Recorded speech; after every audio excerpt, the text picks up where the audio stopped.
to have you here today.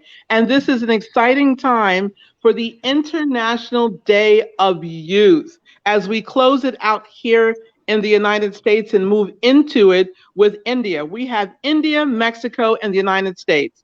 We have Headmistress Anju Gupta from Alcon International School in India. We have Miss Gargi Thacker, teacher of Alcon International School in India. We have Miss Nicole, who is from the Tarbut School in Mexico and also a graduate of the Creators 2030 UN SDG Arts Initiative and now our youth ambassador. It is so amazing to have all of you here. Just to let the world know, we are not journalists. During the pandemic, we had to find a way to connect people worldwide. That was important to learn what's going on since little is getting out from the UN right now due to people not being able to attend meetings on a daily basis. We wanted to bring the SDGs out to the world and show what India and Mexico and other places around the world. The reason why this is groundbreaking is because India is in Asia and Mexico is in Latin America. And then, of course, you have the United States that's in North America continent. We have 3 continents here meeting. This is very powerful. And we have a youth speaking using her voice for International Youth Day. Is it okay if we get right into this, Anju, Gargi, and Nicole? We're going to go right into everything. Sure. You know, it's a pandemic. We're in the middle of a pandemic here, and it's affecting everyone, parents, teachers, youth being at home all day, not being able to engage with their fellow students and friends. You know, we're dealing with parents who are working from home while their children are at home. That's very hard to have everyone in the home at the same time. And then there are you who are the faculty for the schools. Please tell us, you know, let's start with you, Anju. What has it been like for you in trying to coordinate the parents and the youth in the schools amongst this whole pandemic and trying to do your work dealing with the Sustainable Development Goals? Yeah, thank you, Gail, and very interesting question because I have lots to share with you on this topic. Actually, we closed down on 19th or 20th of March when we were having our annual examinations, right? So since we closed down, so therefore we could not conduct our annual examination and assessments could not be made. So we were in a dilemma how to promote the children and how to get the examinations conducted. So, and on the top of it, immediately the school is closed and the teachers are not very well versed with the online teaching. So the things were really bad, you know. But then, as we all always say, that we have to always take life as it comes. So I met my team and I motivated them and I told them that we have to face it and we have to now find out an alternative for this. So therefore, all of them were geared up and then we started planning how to do it. The first thing came into our mind was that how do we assess the children? So since we could not assess the children and very few assessments were left, so what we did is we replicated the marks, the grades the children had attained in the earlier test, and then we promoted them on the basis of the entire year assessments. Okay. Now, once the new session started, then we started making the timetables, and the timetables, the number of hours were limited. When we are in the school, we have around 5-6 hours, but here we had only 2 hours because screen time was to be limited. So therefore, we had only 4 periods with us, out of which 3 periods we dedicated to the academic subjects and 1 period of 30 minutes we kept for the rejuvenation and refreshment of the children in the form of dances, in the form of music, in the form of sports, physical exercise, which the children were not doing because they were confined to their homes. So once this timetable was made, then came the problem of the availability of books with the children. That the books were not available. So the teachers started asking me, then what do we do? How do we teach the children there? So we started sending the PDF, the soft copies of the chapters which we wanted to take up in the classes. So this is how we planned to start the teaching. Now, which platform to be used? The teachers were not used to of all this online teaching. So we had a very robust program of training the teachers immediately. One after another workshops we organized for the teachers so that the teachers are trained and they do not face any kind of problem on this front. So the teachers were trained, and now the not only the teachers but the parents had to be trained as well. The netiquettes, the manners, and how they have, because we are dealing with young children also, primary children also. The parents are sitting with the children, and parents, many of them are not having that kind of exposure which they should be having at this point of time. So we oriented the teachers, we oriented the parents as well, and of course we trained our students, and then we started our journey of online teaching. And now the teachers are now into the process of learning, self-paced learning, and they are learning every day new tools, and new tools. With the help of the new tools, they are making their classes interesting, innovating, and now the teachers are happy, the parents are happy, the children are happy, and of course we are also happy. So this is how we are doing right now. Gail? Well, that's very interesting. When we look at, I'd like to bring this question over to Gargi. Gargi, I'd like to Yeah. ask you, in dealing with some of your students, what are some of the things that they've said, Gargi, about the Okay. about the COVID and what they went through during this pandemic while they were home? Okay, so since we are especially dealing with the younger lot, we are dealing with the primary students. So they have this habit of going out. They are very spontaneous. They have this playful nature. They have this habit of going out, playing with their friends, going in the playground. So this was the major concern for every child, that when are we going to go out? They were asking this question to their parents, to us, that ma'am, when all these things were going to get over. They were aware of the situation that lockdown is the only solution and we have to stay inside the house. But that child in them, it was curiously asking this question again and again, that when this situation is going to get over. And in around June and May and June, we have our summer break, we have our holidays. So now at this time they cannot go anywhere out with their family or with their parents. So this was the question that was coming in their mind, that when are we going to go out?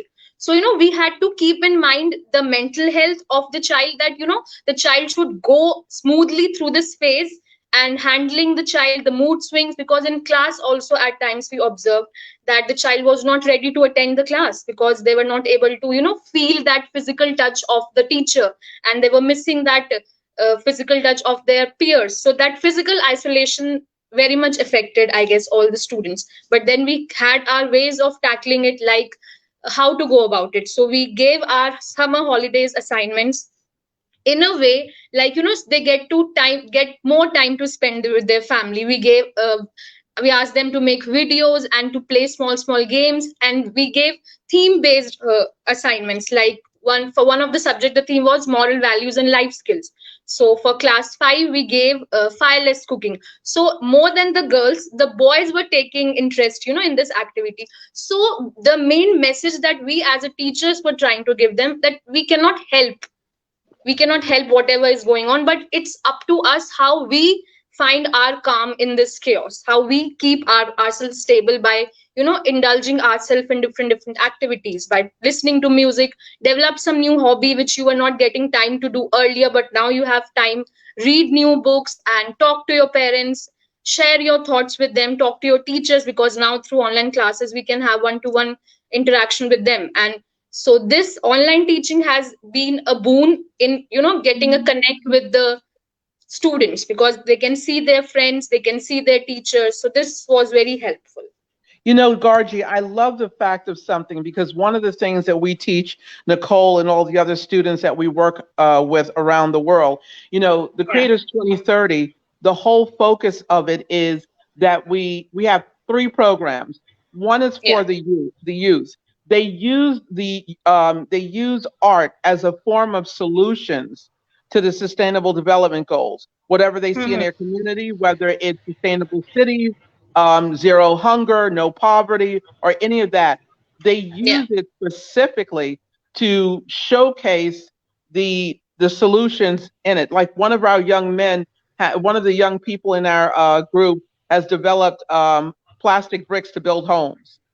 So he uses that. But the reason why I say what you're saying is important is you looked at the mental health of the student first.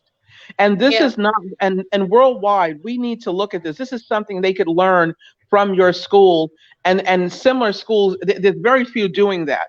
But we looked at the mental health of our students in our program, okay? Even though it is a program that is an addendum to the normal everyday school system, we still look at the mental health of our youth to expand them, to have them use their artistic endeavors to fortify and actually refortify their academics in general, and then have a closer tie with their parents, have a closer connection within themselves. So I love the fact that you engage them. Nicole, what do you want to share with Gargi and Anju? Anju, who is a principal, and Gargi, who's a teacher, from your point of view in Mexico, of what COVID was like for you while you're in high school, please. Please share with them. Oh, there we go.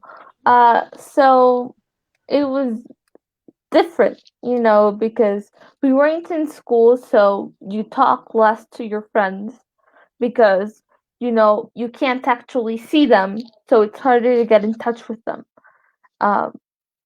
What's something that my school did here in Mexico is that we have something that each class has a coach. And so before we even started classes, when quarantine started, they made sure that we were doing okay. So we each had a personal interview with one of our teachers to check up on us, to see how we're doing, to see how they can help, just to make sure that we're all doing fine. And so that's why I found it kind of similar to what you guys are doing at your school. And then once they checked that everything was fine, we started school. And even after we started school, they kept checking up on us to check that we were okay. Because I think that like teenagers especially are at a very susceptible age that they doubt everything because they're trying to find their identity, that staying inside can cause depression, anxiety, stress, all these issues, and some schools overlook them. But I think that it's very important for us to face them head on, because we have to realize that this is a possibility that might even happen. I was actually reading a study that before quarantine, that if we did go into quarantine, the rates of depression would go up because the sun activates the serotonin in your body, and since we're unable to go out, it's more likely for you to fall into depression. And so I think that it's very important that schools not only look at how to teach the students, but also how to keep them safe and how they are doing. I love what you've shared. I'd like to go back to Anju. Anju, what do you think has helped you and Gargi and all your teachers have success with your youth from a mental health perspective? Because this is right in alignment with SDG 3, good health and well-being from the UN. Please tell us what you've done to, facilitate this process.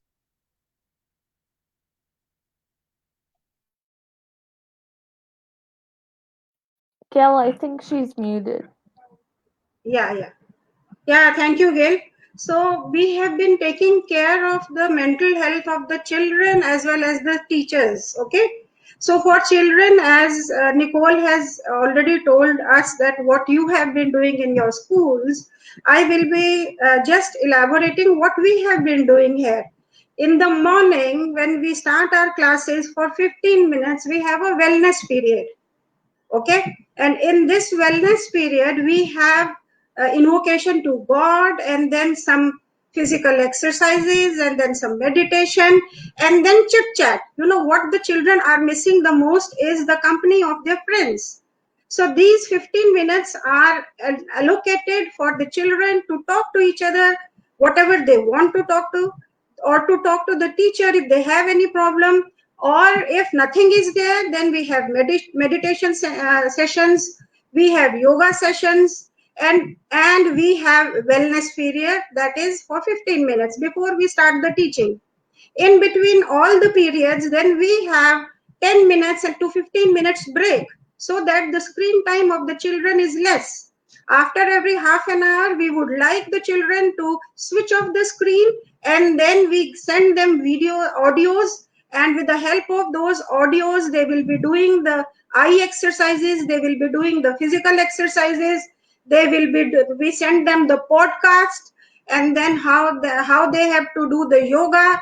So after 10 minutes, again they will switch on, so that their eyes are not that strained. So after every period, we have 10 to 15 minutes break. We have four periods only. So we are taking care of their wellness like this. And apart from that, the teachers are on the regular basis connected with the parents. If the parents feel that there is some problem with the child, the parents immediately connect with the class teacher, and the class teacher is the best person to whom the children, especially the younger children, they confide their problems, right? Then we have made buddy system also. Buddy system means the best friend of the children who are facing these kind of problem which the teachers are feeling. If the teachers are feeling that one child needs help, then the teacher allocates a buddy to that child.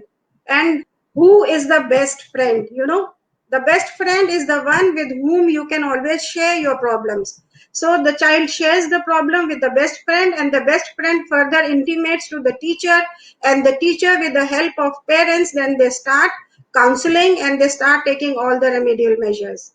As far as teachers are concerned, I have been very clear to the teachers that they have to be very careful about their own health, whether it is physical health or it is mental health, because teachers are also stressed out, you know.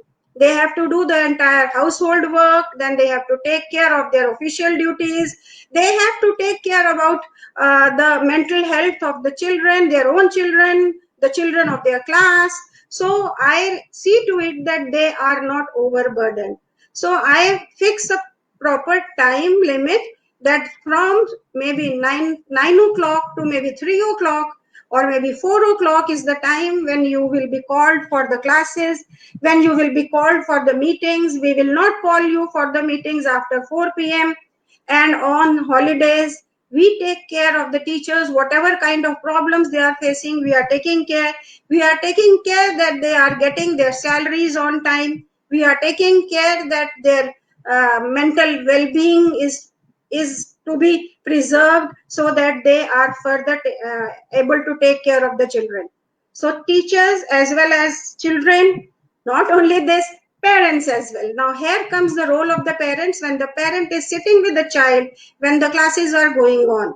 So parents are too happy to sit with the child to understand the process of teaching learning which is being followed in the school. Up till now, they were not knowing that how the teachers are teaching. Now they are knowing how the teachers are teaching, and parents are also following the same methodologies, and therefore it is all the more good for the child that the learning takes place at the same pace with the teachers and with the help of the parents. Gail. Yeah, Gail, are you there? Yes, we're here. Yes, we're here. Nicole, what questions do you have for Gargi and Anju?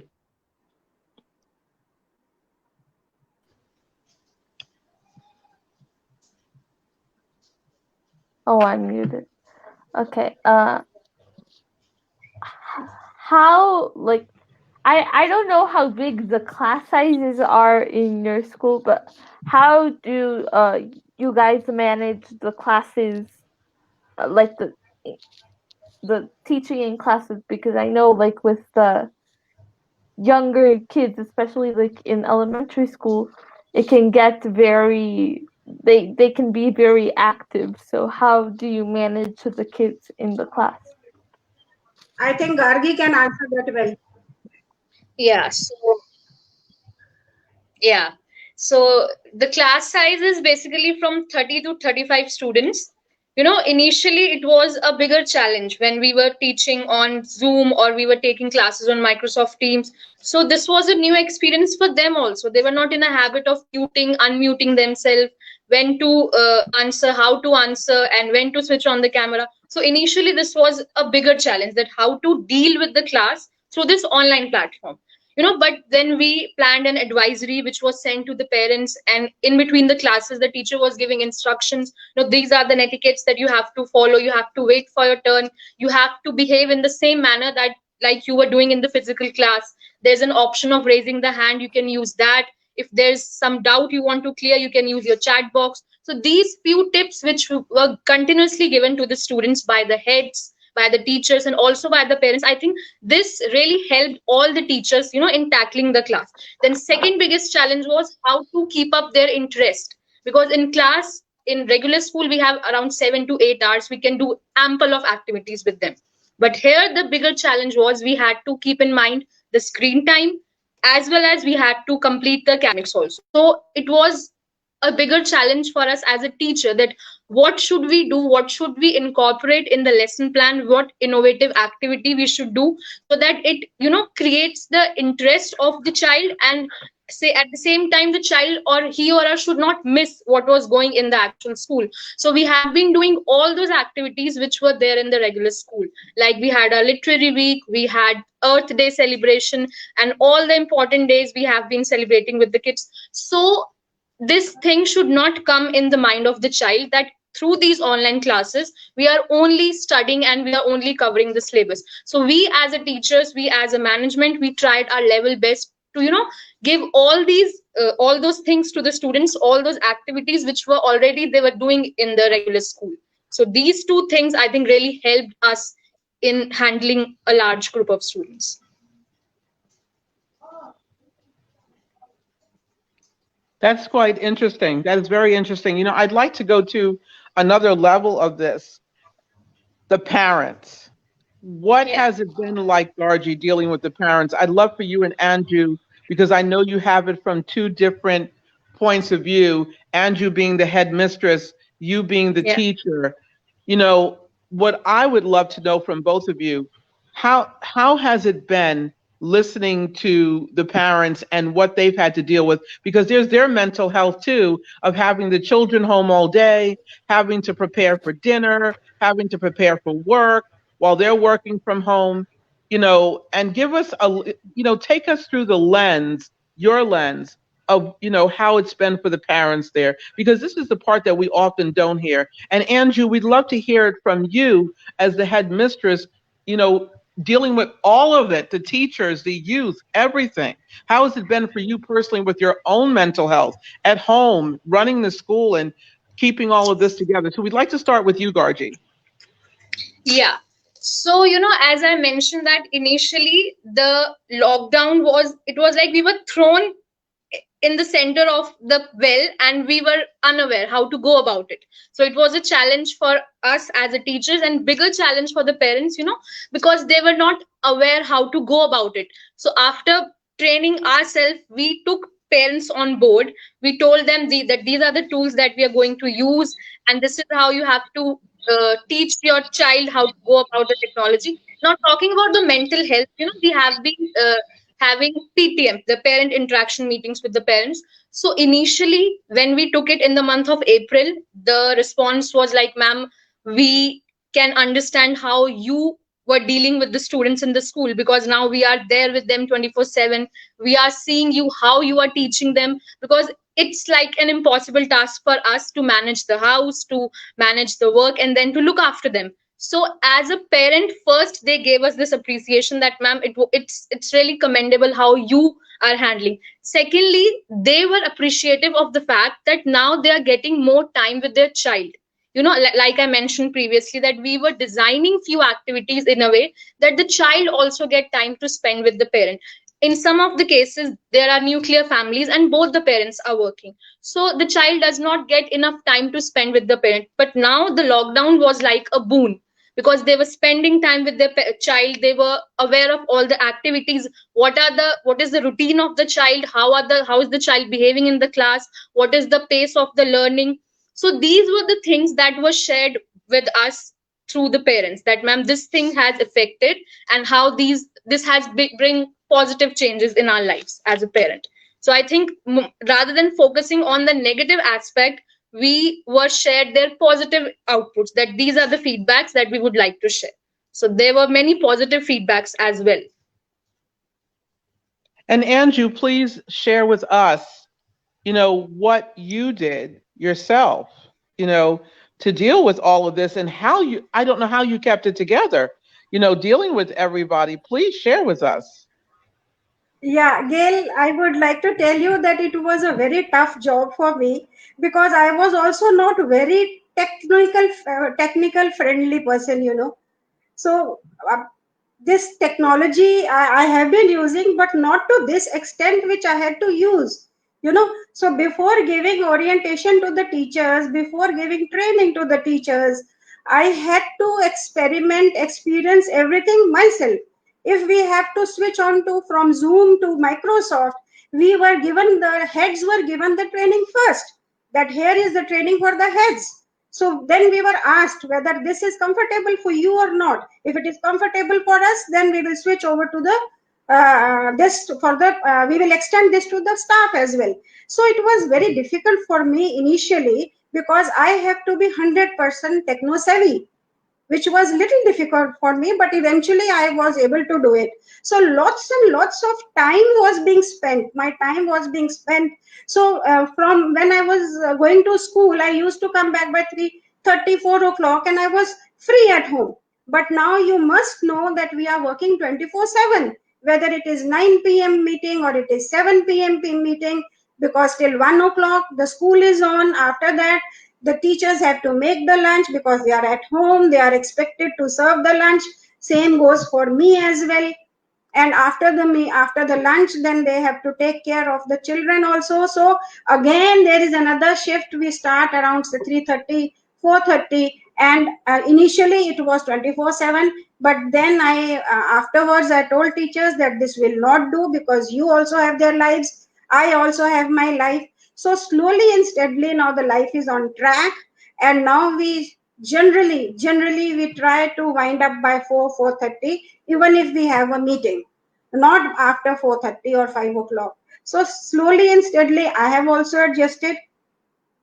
I have also got to know many new things. We are still evolving, we are still learning, and the teachers are also still evolving. All teachers, I have a group of around 75 teachers with me, and you can understand that all teachers cannot have the same level of understanding in technology.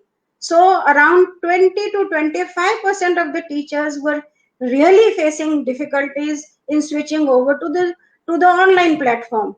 So we had to struggle with those teachers. Then I made mentors for them, gave them trainings also. And now slowly and steadily, me and my team, all of us are online, and we feel that always thinking negative about COVID, it is better that, as Gargi rightly said, we should think positive. What are the positive outcomes? The parents are, as Gargi said, sitting with their children. Not only parents, the grandparents are also there. So it is a beautiful family unit at home for 2 months, 3 months. Just see the kind of bonding the people had with each other. And India is a land of values, moral values.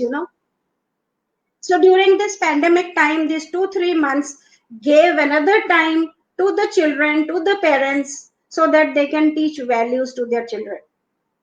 So it was initially tough, but now it is fine. We are used to of working. And in fact, we have started enjoying working with our team, enjoying working. As far as parents are concerned, the majority of the parents are always cooperating. Even if we have any technical glitches while the teacher is teaching, many of the parents, they used to suggest that what the teacher has to do. So parents were cooperating, 80-90% parents. Yes, we had few problems with few of the parents, but we were able to handle them. The problem now we are facing is with the disadvantaged group, all of them are not having devices. Yes. Right? So, Oh my God, yes, Andrew.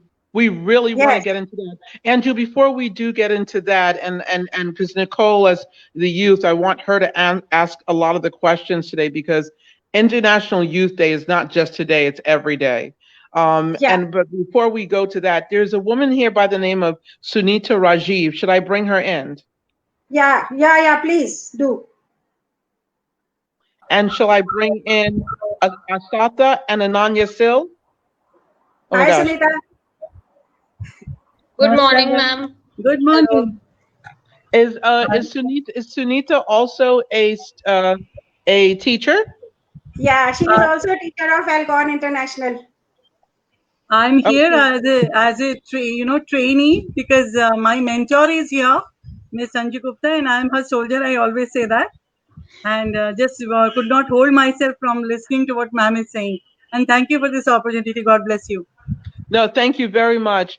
I know that Nicole has some questions. So, Nicole, what questions do you have for the people here?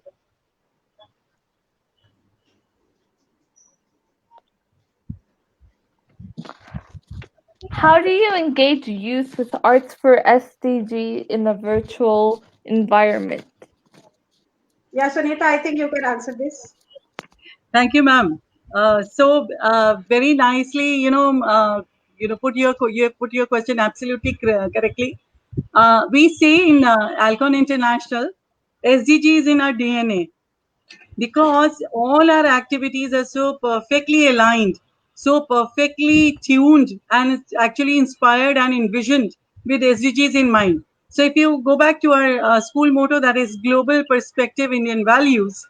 So the global perspective, which is very well embodied in the Vasudhaiva Kutumbakam, which is now an adage taken by almost everybody around the world. So we have always thought of the world and that the world is a family. And we are acutely aware of our responsibility towards the environment. For that matter, for the past 3 years, Alcon International, under the mentorship of Dr. Ashok Pandey and Anju ma'am and our principal, we have been holding every year we have been holding an SDG Fest exactly on 25th September. So we have successfully held 3 online fests where we celebrate the the SDG activities done by all the schools, and we open the floor to come for them to come and showcase, and we also share what we do. So every teaching activity, right from the inception of the weekly flow to the implementation in the classroom, plus the projects which are designed by creative teachers like Gargi ma'am, and then Anju ma'am always sees very carefully. She has created one compendium which she can share with you, and that compendium has the collection of all the SDG activities which are done throughout the school. So you will see it is grouped into the strand of the school, I would say. Thank you for giving me the opportunity to answering that. Thank So you. Gail, we can say that we are eating SDGs and we are breathing SDGs and the SDGs are in Yes, our blood. We yes, are sleeping with SDGs. the child. I want to go. I Absolutely, want ma'am. to go And a the little child, deeper. right thinking of the responsible consumption SDG 12. When they're eating healthily, they know it is SDG 3. When they're studying and they're creating projects, they know it is SDG 4, quality education. And whenever they're doing charity or they're doing something for the needy, they know it is the SDG 1, which is zero poverty. So Well, it is, it is ingrained in our system, ingrained in our entire the teaching learning process of the whole school well, Right from it's funny. pre-primary, right from pre-primary from section. pre-primary. Yes, Well, ma'am. what I will say here, I want to go into with Nicole a little bit more so you can hear what they're doing also in Mexico as well, which is quite similar to what all of you are doing as well. Okay, and one of the things, we're doing here at the Creators 2030 and also in our everyday lives is we provide organic fruits and vegetables for the artist community. So that's zero hunger, okay? We provide holistic health care through yoga and things like that for the artist community. That's SDG 3, okay? Health and well-being. SDG 4, we provide we call it inner leadership, strengthening the artistic abilities, and also global citizenry of connecting with other students around the world, okay? And so all of that comes under quality education, okay? So I just want to, I could go on more and more, and it also creates sustainable cities. Because with the food, and then, we also give sustainable business development advisement to artists, because artists are responsible for $300 to $400 billion of the creative economy from UNCTAD every year. So by us providing business advisement, they can now derive a full-time income from their works, okay? And that also clears no poverty, all right? Now, I want to go to Nicole here for a moment, okay? Nicole, how has it been with you being home in Mexico, okay? And spending more time with your family and learning more about yourself? That's the first question. And number two, I want you to share the kind of work that the students do on the ground, how you all help a lot of the other students in your communities, and how you help the other people in Mexico with food and other things that, Tobias and other people have done in your group. Please share that. The first one, how you've gotten close to your family and friends in Mexico, and the work that the students in your school also do with the communities around them. Go right ahead, Nicole. Okay, so I personally, like, starting quarantine, I know, like, I feel like my family started getting closer together because, well, there was nowhere else you can go, but we didn't really talk before because both of my parents work, and so if something, we would see each other once a day during dinner time, and that was it. And we would say we wouldn't really talk, and we have gotten more together in quarantine. We started doing family movie nights. We started doing game nights, and we started eating our meals together, which maybe to some people may sound very basic, but to me, because my parents work all day, it was something else. It wasn't normal for me. So I got to spend a lot of time with my family, which I thought was great. And, well, as to my friends, my friends don't like, some of my friends don't like talking on the phone or texting. So it was very hard to keep in touch with, like, my friends, since they don't want to talk and they're busy and they can't really we can't really see each other because school's out.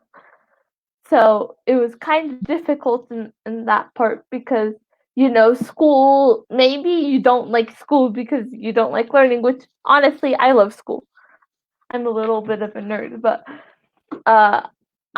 I thought that, like, I kind of overlooked the fact that you actually talk to people at school above actually going to classes, because I kind of forgot that, you have recess, and so in recess you can go spend time with your friends.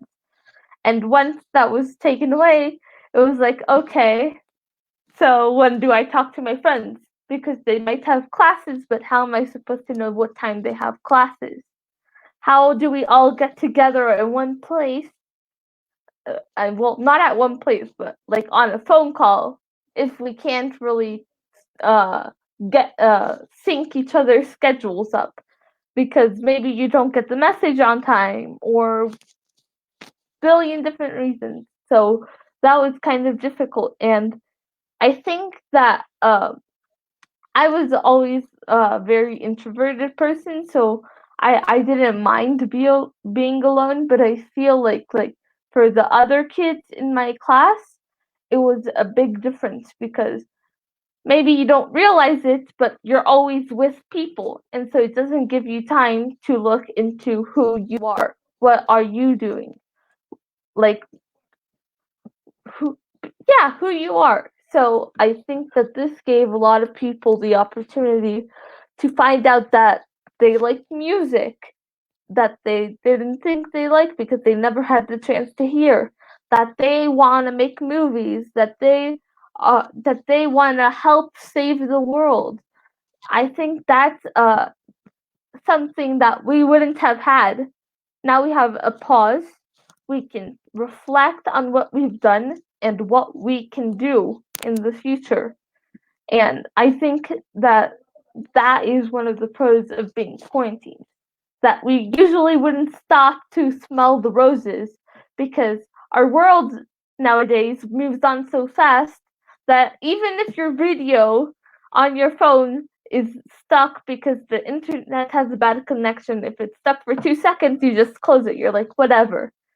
So we live in such a fast-paced world, but this stop gave us the time to smell the roses, look around, see what is happening in the world, and look inside ourselves. So I think that in that front, it was very good. Also, So Nicole, what we'd also like to hear, because I want to go to Gargi and back to Anju, what does your school do and that is really great on the ground for the people in Mexico? What have they done to help the community? During quarantine or in general? During quarantine and in general, because your school, you guys do a lot of amazing things. Yeah. So I'm gonna start in general. We have this program for high schools that is called iLead. So basically, students can start their own projects, anything they want. They can make a movie, they can start their own organization, they can help their local communities, anything. And the school provides the teachers as mentors. So the teachers help you figure out how you're gonna do this project and how they can help you. So in that program, a lot of kids in my school went to a poor community in a place in Mexico called Oaxaca, and so they do activities with that. They did activities with them. They helped them produce their own economy. Because it's very Mexico is poor. It's not the best. We have a lot of poor communities, so that's what a lot of students did, and we also helped raise awareness within our own community for things that are happening in Mexico. For example, femicide, climate change. We also help raise awareness for equal rights, whether it's women's, the LGBTQ plus community, etc. So we also have this class that is called current events. So they teach the kids current events so that we can stay updated and think what we can do to help. Also, something that I think is very important is Model United Nations, because maybe it's overlooked because it's an extracurricular activity, but this gives kids the chance to actually talk about the issues in the world and see how they can fix it, and maybe propose solutions that other people haven't thought of. So I think that's a very good thing that my school has. And now also Nicole, something that Nicole, I have to interrupt because we have to go right back to the teachers. Sorry. I'm sorry. So we have to go No. Oh, no, you're fine. I just don't want to lose time with the teachers from India. You're doing a great job. Do you have any questions for the teachers now that you've shared and you've learned from them? What other questions do you have for the teachers and Miss Anju?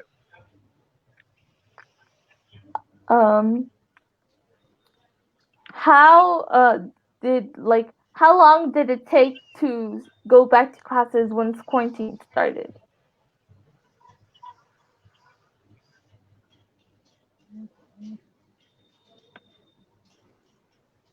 Yeah, I think we started classes as soon as the session started, because from 20th of March we closed down, and we knew that the school is not going to open, and from 21st of March we were on the job. As I told you, the trainings were done and the orientation sessions were done, one after another, another, and then we opened on 3rd of April as was planned in our planner.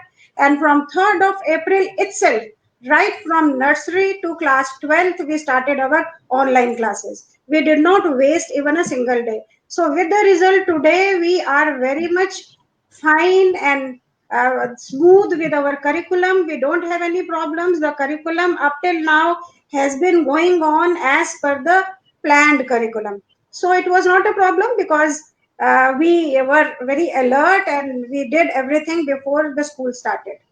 Okay, before the session started. Another thing, I don't know how it is in India, but I know that a lot of students in Mexico don't have laptops to go to online schools, so we had to do. The public schools in Mexico are doing school on the TV, so they basically pass a program that is substitute school. So how do you deal with the kids who maybe don't have computers or etc.? Yeah, so this question can be answered by any one of us, because all of us are doing the same. So probably Gargi, you can answer the question. You know it very well how we are doing. Yeah. So as you mentioned that some of the students don't have any access to proper resources and devices. So we were also facing this problem here. So the teachers talked to themselves and we started an initiative, device donation drive. In this what happened, the teachers, if they had any extra spare phone or smartphone which they are not currently using but it's in a good state, and if it can be given to the child so that he or she can attend the online classes. So this was the initiative that we have started, and teachers are donating their own devices, their own smartphones to those students who three of the student teachers have done till now, and we are still in the process. It is still going on. So we as a teacher, we felt that even if donating one device from our side, if it can help that child in attending the online classes, so it will make a huge difference. So this is the thing that we have started in our school. So this device donation drive we have started. So we are giving it to the child, and so that he or she can join the classes on time and the studies would not hamper. I have a question here that is Sunita was beginning with, and Sunita and Gargi, and Anju, please feel free to jump in. But I wanted to go to Sunita and Gargi as the teachers. Sunita, I heard how you said that the people are living the SDGs, and I love the way that you shared how this is. I would love for you and Gargi and Anju to take us through the 17 goals, if possible, and how you have them, if you want to do 1 through 4 and Gargi does 5 through, let's say 9 and or 10 or however many you can, and Anju does the rest. I love the way that you have indoctrinated these SDGs into the lives of everyday people. Please talk about that. Yeah, thank you. May I, with your permission, ma'am, should I begin? Should I say it? Yeah. Yeah, thank you, ma'am. So I'm going to begin about telling you how it started. In this school, the first person to bring SDGs into our school is the director of our school, Dr. Ashok Kumar Pandey. And he was the one who actually inducted us, because earlier we knew only about Millennium Goals.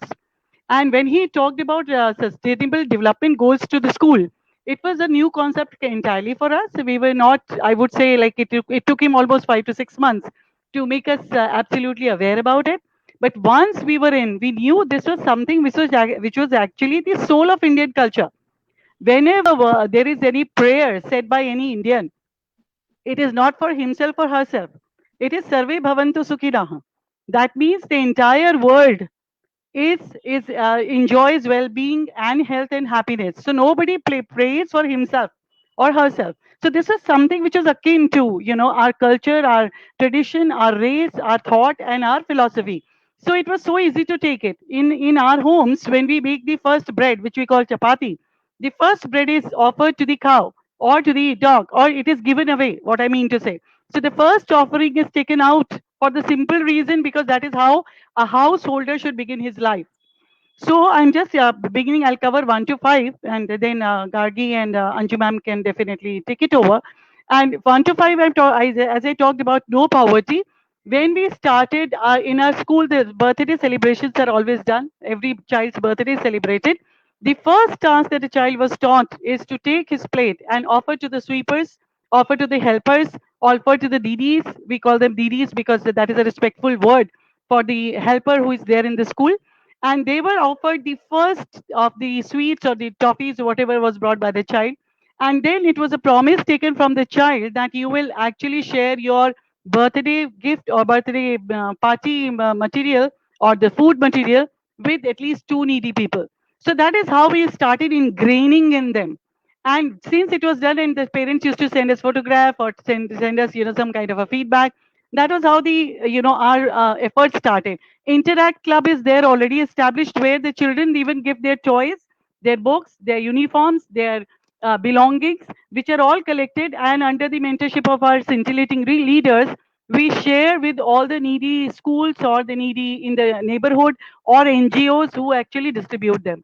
Then Zero Hunger was the second one because sharing of the food was very important. We found our children used to waste the food a lot.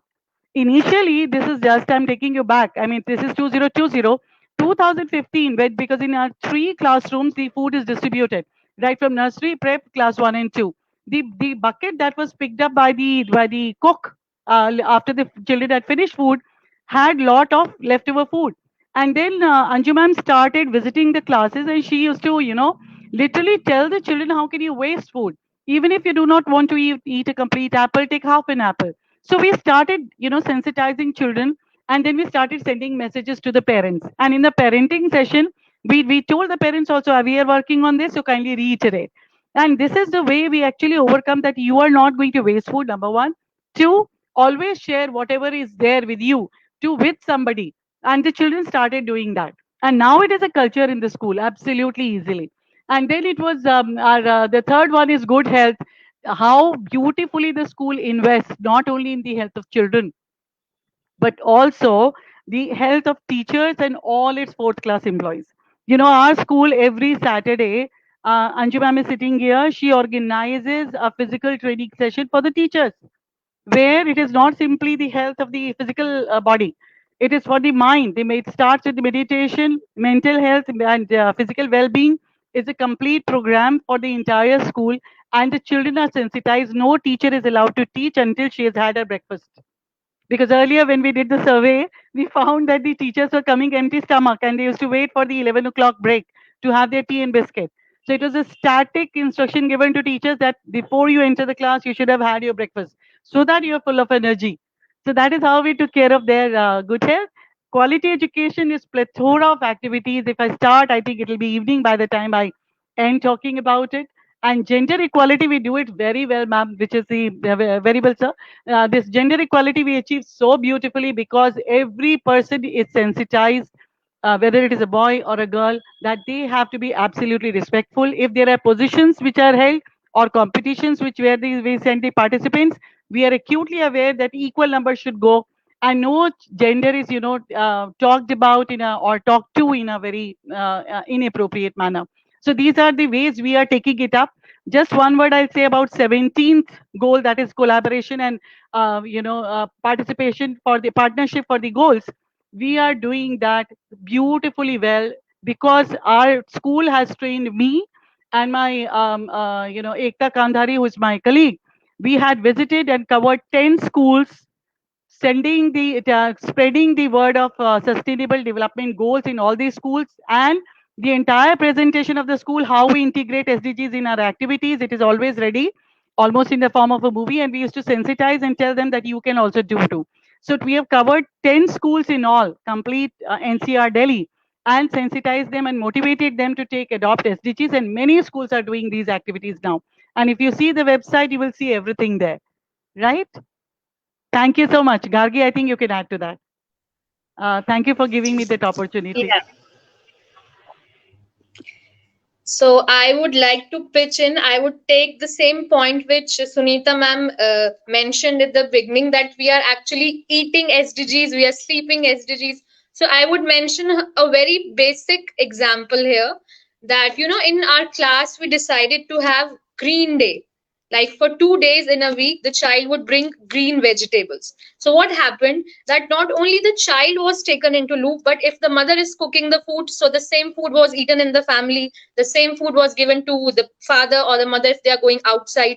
And the teacher was also following this thing, and she was acting as a role model, and she was also following. So this was like a green tiffin campaign. It was cost effective, no cost was involved, and only the thing that was done, like you have to bring the food, green food, 2 days in a week. So we covered the SDG 3, good health and well-being. So I feel that not only it is important to take the students in loop, but all the stakeholders should be taken in the loop. And that's what we try to do through our activities, whether it's parents, teachers, community, students, everyone. So another example I would like to suggest, that we are having eco-friendly birthday celebrations. What we are doing in this, instead of giving return gifts like stationery or any plastic thing or any food items, we told students that they can plant, they can give saplings, or they can give small plants, or they can give eco-friendly stationery like the pencils or the notepads. So what is happening, that through this one task, through this one birthday celebration, we are covering SDG 13, that is climate action, we are covering life on land, plus it is also reducing the inequality, like in a sense that some of the kids who are not able to afford to give expensive gift as the return gift, so we planned a level for everyone, that you don't have to bring anything extra. One plant or one sapling would be fine. So it was like a uniformity. So through this one act, we covered 3 to 4 SDGs. This is how we are incorporating it in our lives. And when this initiative was taken, so parents appreciated this thing so much that they gave us a positive feedback, and now they are accepting it as a return gift. Now they are giving it to the classmates. So like through one activity, we are covering 3-4 goals. So this is how we are going in our school. Well, Ms. Andrew, it's your turn. SDG 12, responsible consumption, So how do we do this? How do we integrate this? In the summer season, generally the children used to bring large plastic bottles. The first thing we did was we have to boycott the plastic, single-use plastic. So we oriented all the children. So they switched over from plastic bottle and plastic tiffin to steel bottle and steel tiffin. So this is number one we did. Okay. And now once this was done, then we saw that the children used to bring cold water, one full 1 liter bottle from home. They used to consume 250 grams of water, liters of water, and 750 liters of water will go to the drain. So what we told them to bring small steel tumblers and then fill up the tumbler from home and then consume that water and then go and fill up the water again in that 250 gram tumbler. So they are not wasting, number one, they are not wasting the water. Number two, they have switched over from plastic to steel. So this is SDGs, which we are following, responsible consumption. Apart from that,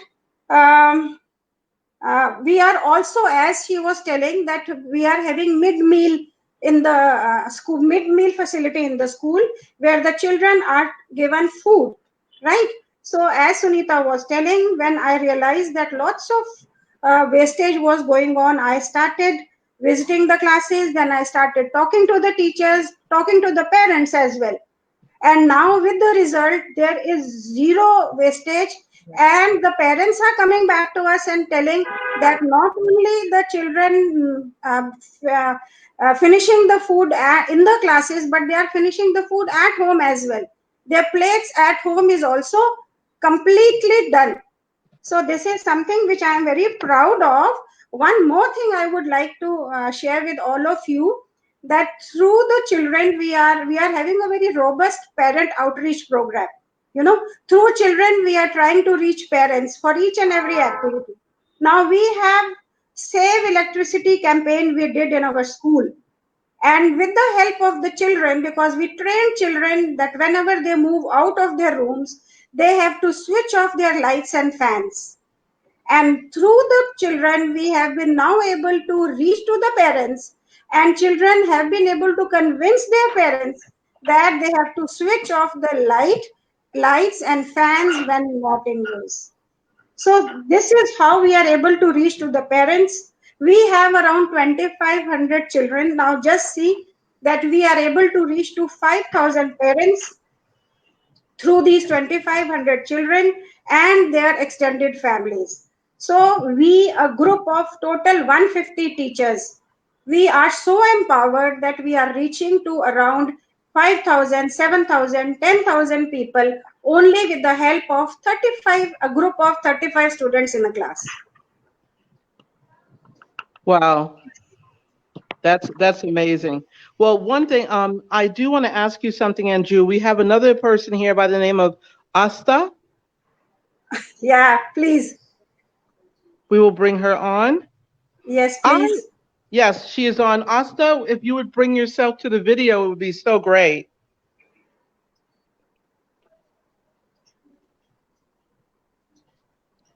Asta? Hello. Hi, how are you? Hi, I'm fine. Yes, we would love to hear from you. I just wanted to have Nicole share something she shared earlier about what she does with what Nicole does with climate, the things that she does for climate. Nicole, would you share some of the things that you've done for climate, and then we're going to go to Asta.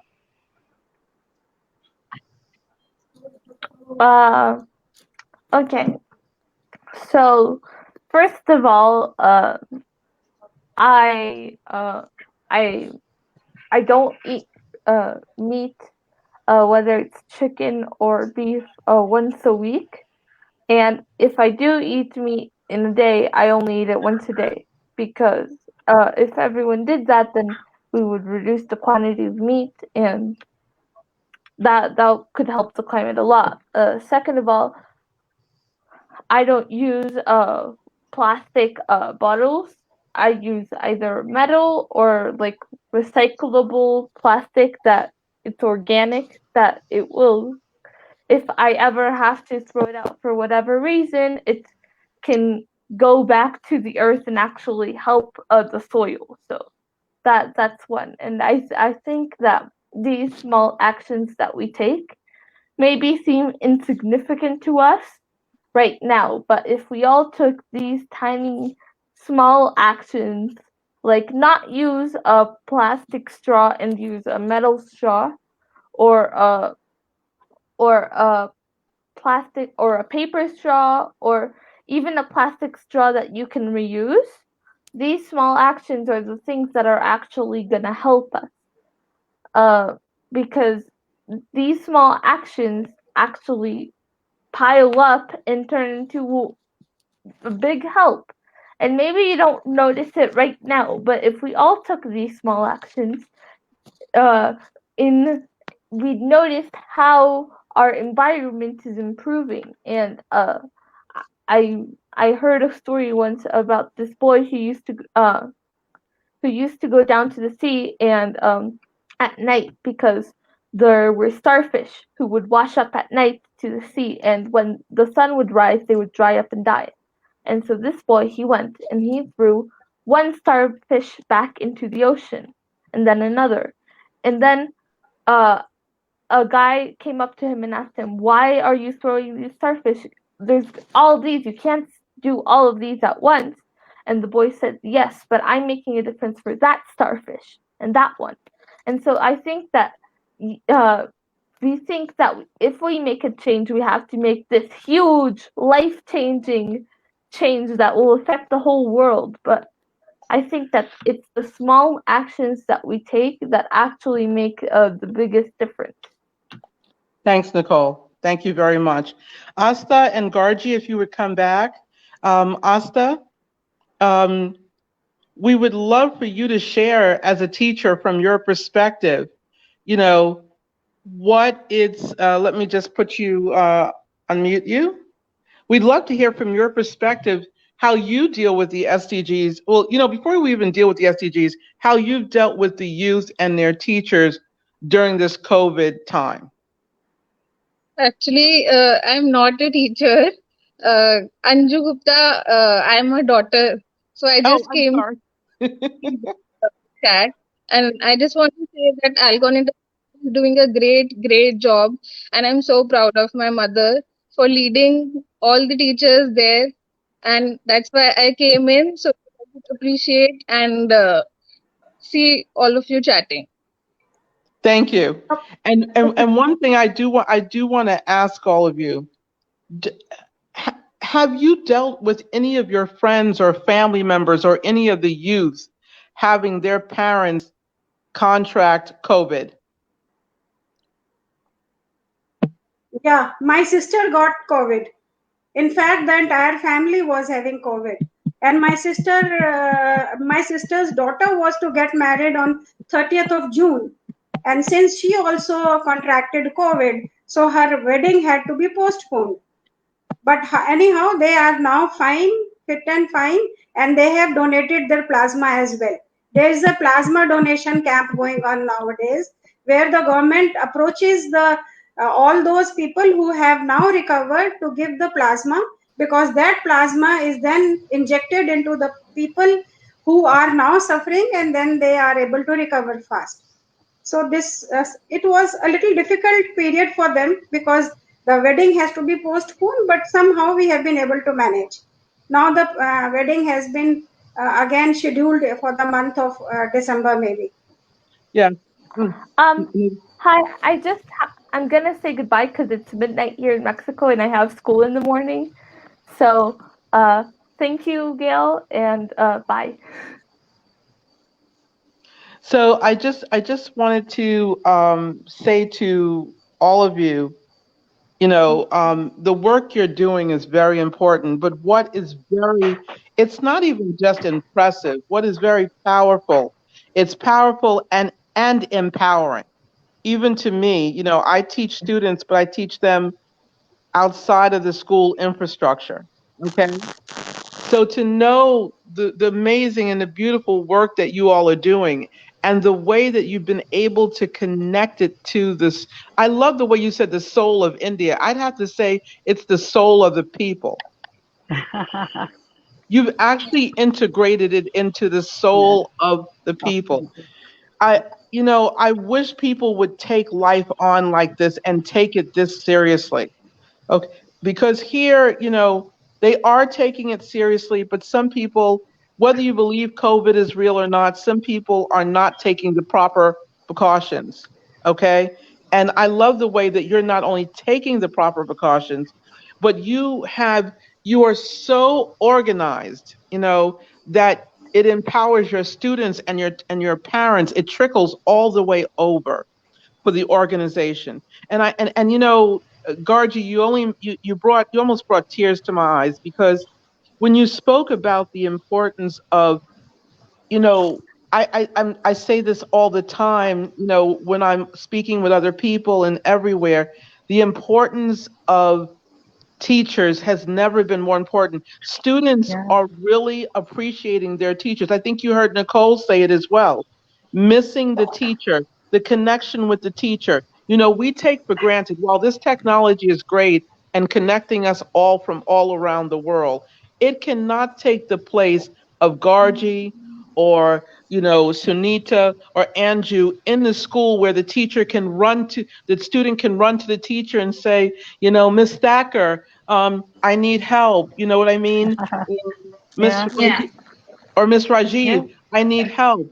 Or the Yeah. parent who needs a break because the child is home all day and they don't know what to do. And I want to speak to this about gender equality, especially. Most of the time, a woman is the heart of the home, no matter how you want to put it. The woman is the heart and soul, okay? And we need our men. The men are very important to us. They're the ones that help to take care of the home and everything. But the woman is the heart and the soul. So for a woman, the teacher, you're taking care, Angie is taking care of a whole school, then her family. And then, Gargi and Sunita, you're teachers. You have to go home. You might have children yourselves. Then you have to take care of the kids. And Zoom is much harder to engage with because it makes you a lot more tired because of the screen time. Okay? And then you still have to, I want to know personally, and what I love is that you're taking care of yourself, self-care, as well as you're taking care of the youth. But it still has to be hard for all of you, mentally and emotionally. I just have to ask you, any of you can answer, how do you deal with this personally for yourselves? And especially when you see that you can't get to the youth in the way that you want to because you're so far away and they can't just come and say, oh my gosh, Miss Rajiv, I need help. Tell me how this is for you. Please take us into your world. Yeah, Sunita, you can answer. Oh, thank you, ma'am. Thank you so much. Very apt question. See, everything begins from your own self. Anything and everything begins from your own self. I can give you only what I have.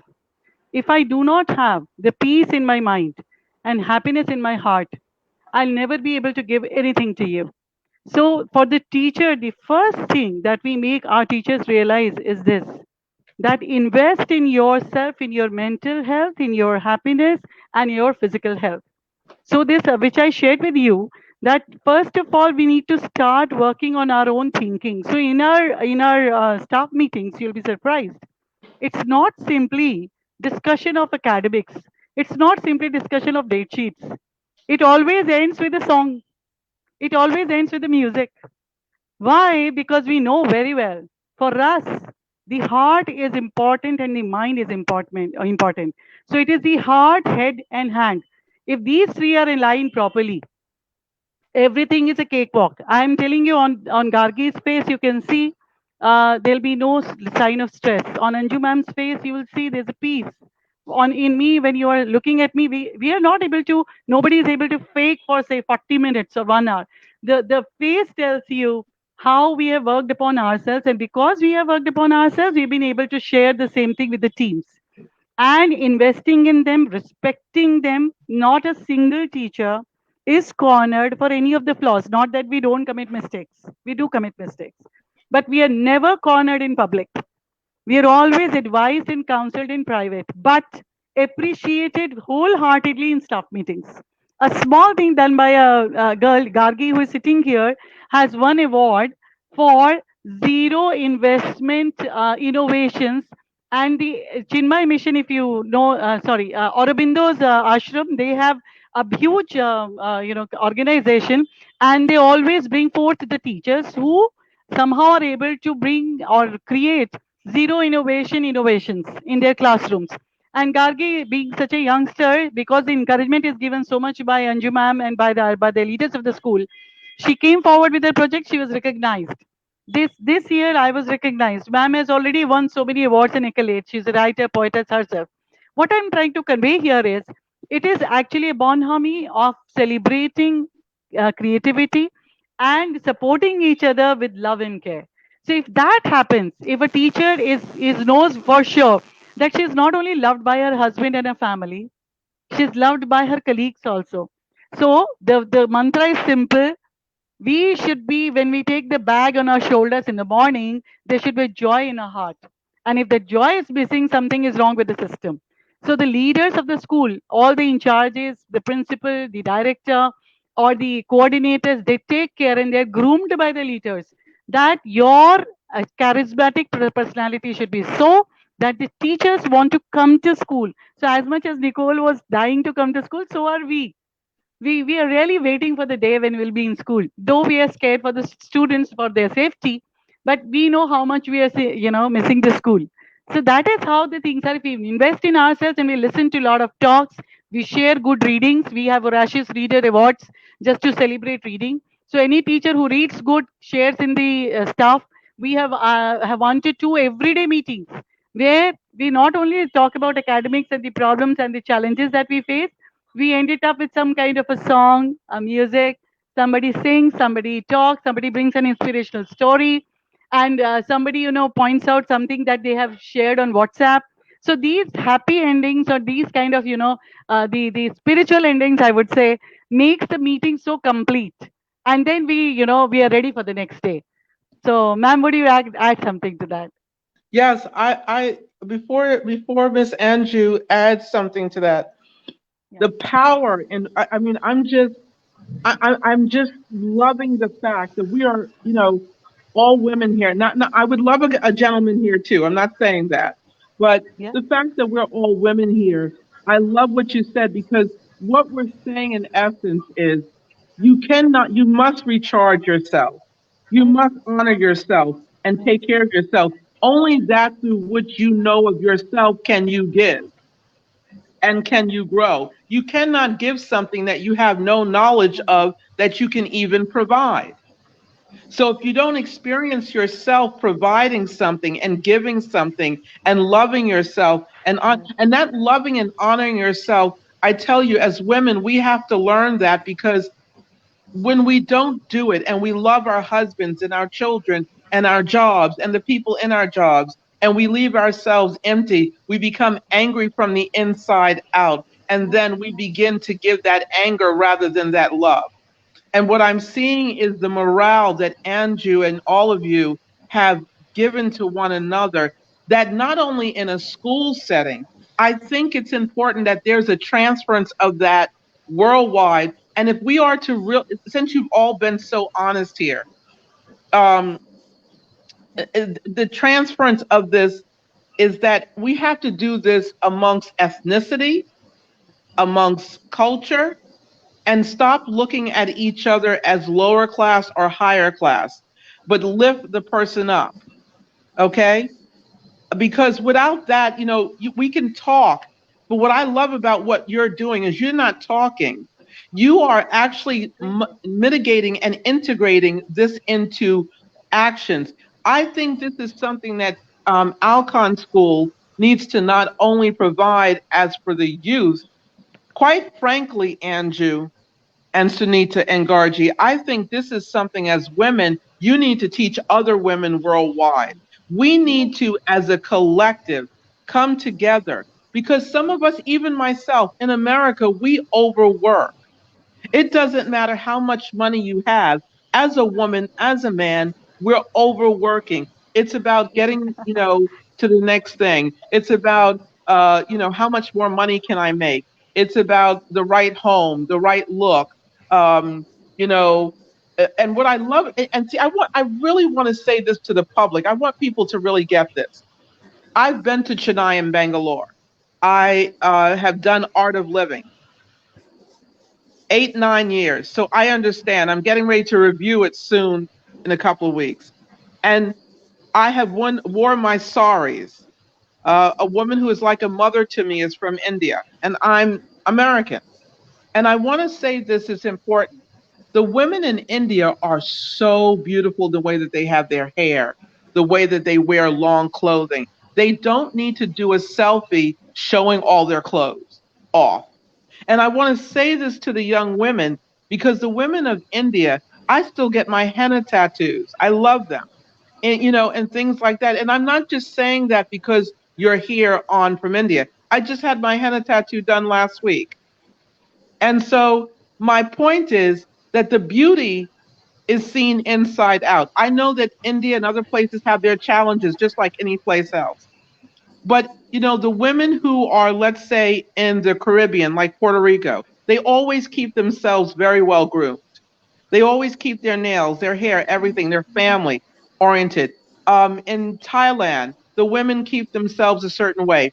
Some of the women here in America, in certain states, in the South, the southern part of the states, they keep themselves very well groomed. This is very important, okay? Because in the North here in New York, and here, we're always working. No matter how well we keep ourselves groomed as women, we overwork.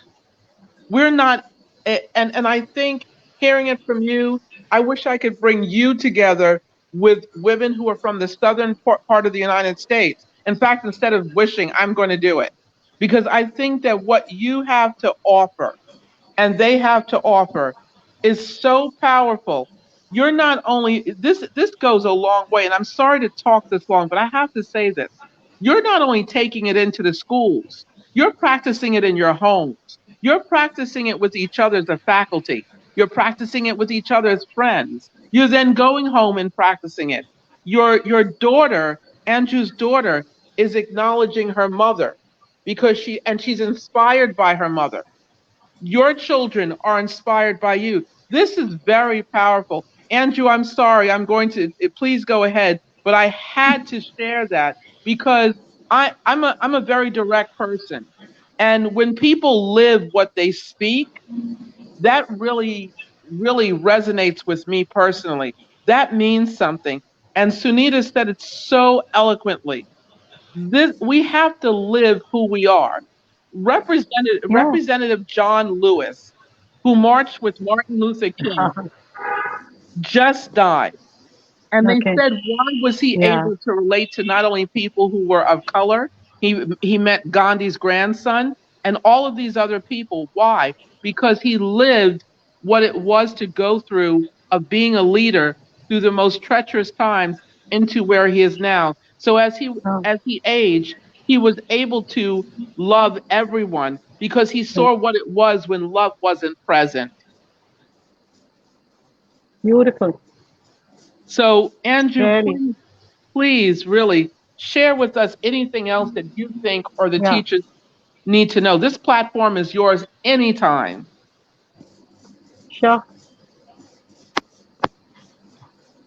Ma'am, you have to unmute, ma'am. You have to unmute. No, I unmuted her. Okay, fine. So, Gail, actually, lots of things have already been said, and I would like to say the last thing which I generally tell to my teachers, that when I get up in the morning, I get ready, I stand in front of the mirror, and I tell myself, oh, I'm so beautiful. Yes. Right? So, you know, I have been telling my teacher that you have to get ready and you have to dress up properly and you have to see that you are ready for the school. Do not come in the shabby clothes. Do not, because the moment you are not properly dressed, your maybe thinking goes down and your morale goes down. This is what I feel. So I am generally taking the meetings, and my meetings are just like a workshop. So in every meeting, I keep telling them that you have to groom yourself. You have to say that you are very important for the family. You have to tell yourself that you are important for the school, so that you keep your morale up. So if you keep your morale up, you will definitely help the children to raise above what they are. So this is what I wanted to add. I keep myself morale up. I keep telling myself, oh, I am so good. I am very beautiful. I am much better than the people who are around me. So that keeps me going, and this keeps the other teachers also going. So this was something which I wanted to add. So that's it. Thank you so much. And I think we had a good discussion on variety of subjects today. We were thinking of discussing only one or two topics, but then it went on and on and on. And thank you, Gail, so much for giving us an opportunity. If you have any other question, we are more than happy to answer.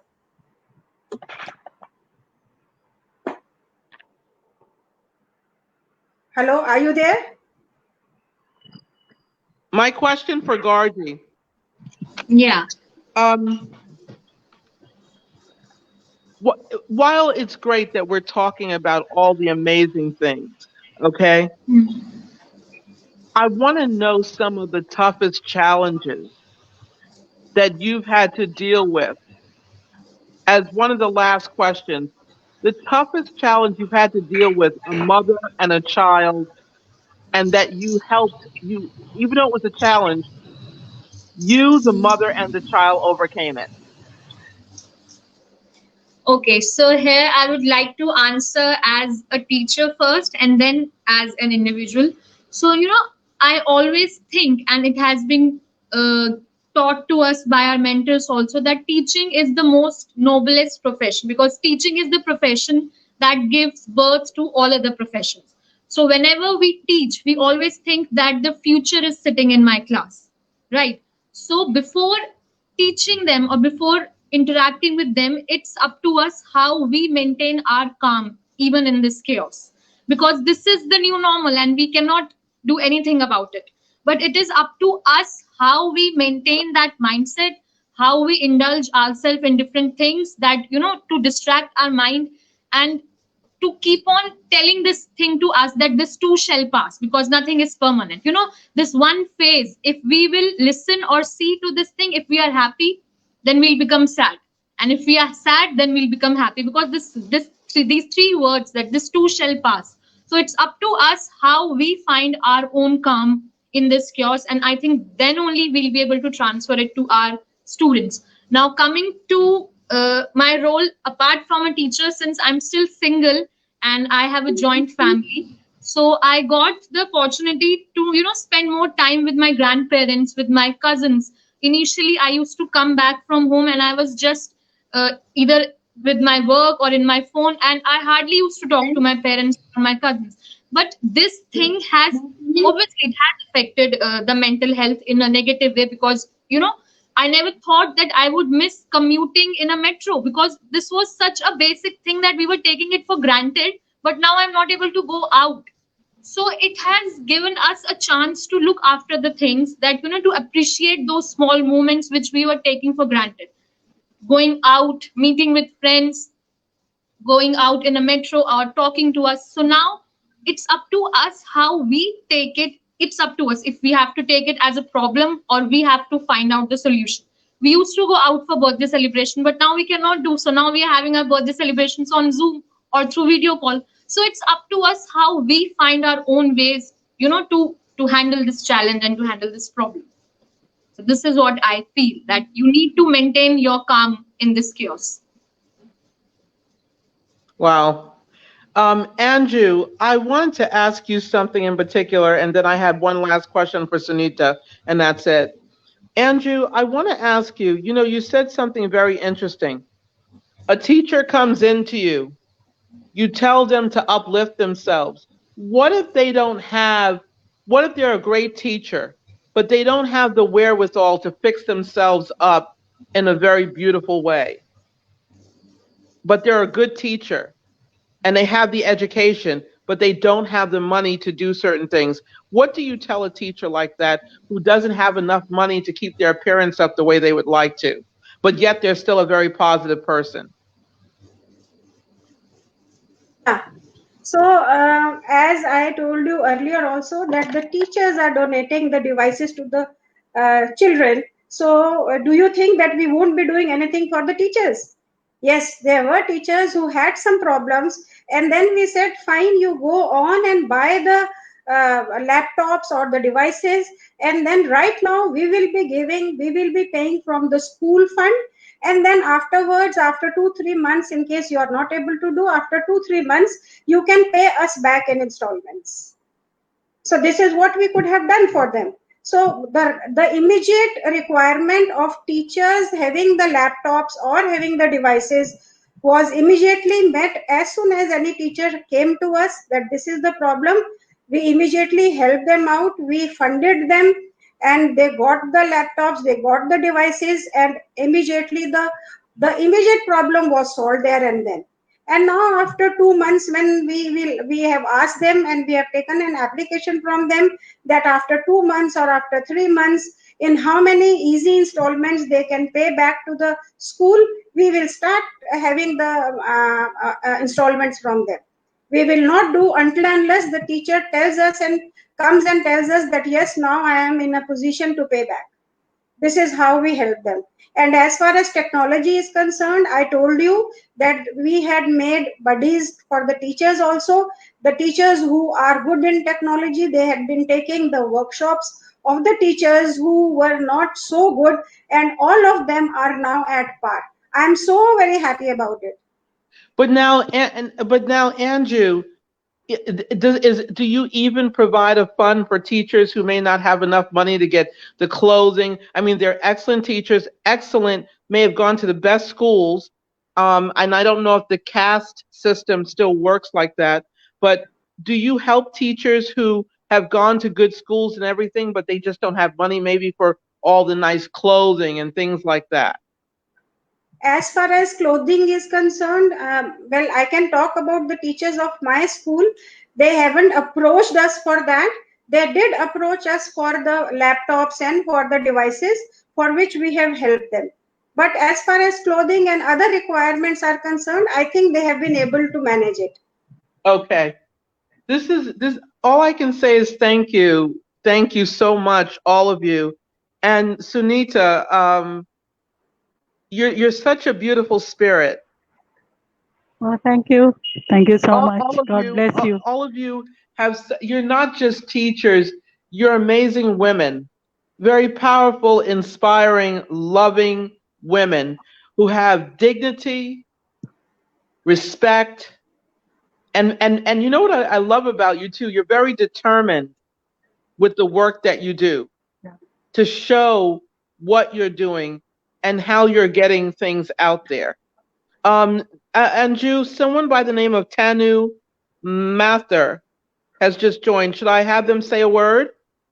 Yeah, please. Sure. Who's there? Tanu Mathur. Tanu Mathur. Okay. She's a veteran teacher of our school. She's also a teacher of our school. Good morning, everyone. Good morning, ma'am. Good morning, everyone. Good morning. Good morning. Tanu, Good morning. welcome. I'm sure you've heard everything that your colleagues have shared. Yes. I don't know how much more good stuff I can take. It's amazing. Can you share with us anything that you think, as a veteran teacher, the power of your school, the power of what you're doing, the power of what we can learn here? And trust me, I would love to take your school and just put it here in the United States, because you're infusing these children with the mental clarity. You're not telling them what to think. You're teaching them how to think and readying them for their own future individually. So Tanu, I would love for you to share, what do you think is the secret to this? The secret is our mentors who are teaching us, who are guiding us so well. So we are able to give our 100% to our students. The credit goes to our mentors, Anju ma'am, Sunita ma'am, principal sir, and director sir. So we are able to give our 100% to our students. I have nothing else to say. I think you've answered everything. Anju, is there anything you want to say before we all go? I would only like to say that all over the world, I respect teachers, and I am sure that whatever Indian teachers are doing, all teachers are doing, and Indian teachers are also COVID warriors. Okay? Not only Indian teachers, teachers throughout the world are COVID warriors. In fact, I will call them COVID angels. You know, it is not only the health workers, it is not only the police, or it is not only the defense forces, it is the teachers who are taking care of the children. So at the end of the day, it is no learning versus online learning. We don't have any choice. It has to be online learning. That's it. God bless you all. Thank you very much. If you would just stay for 1 second as we end. Hold on just 1 second before you all leave. Thank you. Just hold on 1 second.